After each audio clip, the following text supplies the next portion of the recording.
going on, y'all? Welcome back to the channel. It's osaro.jpg here on Lids and Kicks. In today's video, I have an unboxing and on-feet sneaker review for the Cactus Jack Air Max 270 Reacts. Yeah, that was a mouthful right there. But yeah, got the Travis Scott Air Max 270s today.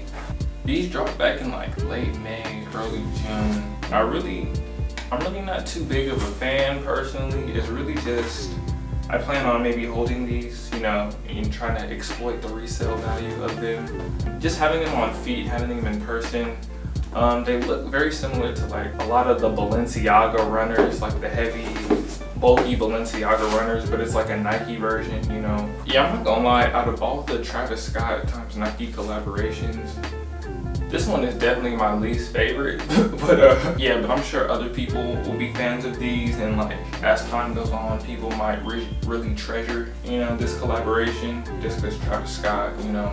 But yeah, and also who knows, I may change my mind, I may end up liking them down the road, but I don't plan on wearing these really, just plan on maybe holding them to resell. If I end up, you know, finding a good outfit for them, maybe I might pull them out then. But otherwise, I don't think I'll be really rocking these too much. Alright, so as far as the details of the shoe comes in like a, you know, just a standard cardboard Nike box, similar to the ones for the Bread 11s, you know, from Nike. The shoe box paper inside is pretty unique, I'd say. It has the Cactus Jack Travis Scott lettering and logo across it. And then on the shoe, it comes with like a disclaimer tag stating about how like the dirty or antique finish is it's done on purpose. So yeah, it comes with like a little disclaimer, which is a little different. I've never had a shoe with like a disclaimer on it, you know. So yeah, similar to the Air Max 270s, you have the standard air bubble going around the heel tab, just like any other Air Max. Just like a lot of Travis Scott's collaborations, his colorways tend to have some bizarre colors. For example, on this shoe you have brown, cream, red, and just some different colors that you wouldn't see on like a highly sought after shoe, and it's a little bit different.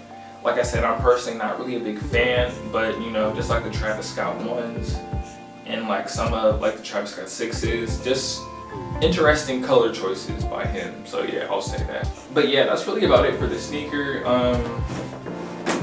Yeah, like I said earlier, not personally too big of a fan, but you know, it's Travis Scott times Nike. I may end up liking it more in the future. It may grow on me. If not, I'll probably just resell them, and hopefully the price will go up. So yeah, with that being said, let's get into the on-feet and unboxing, you know, some B-roll portion of this video, just so you guys can see how this like looks on feet, shorts, pants, etc. Make sure you like and subscribe. osaro.jpg, the Lids and Kicks. More videos are on the way. Peace.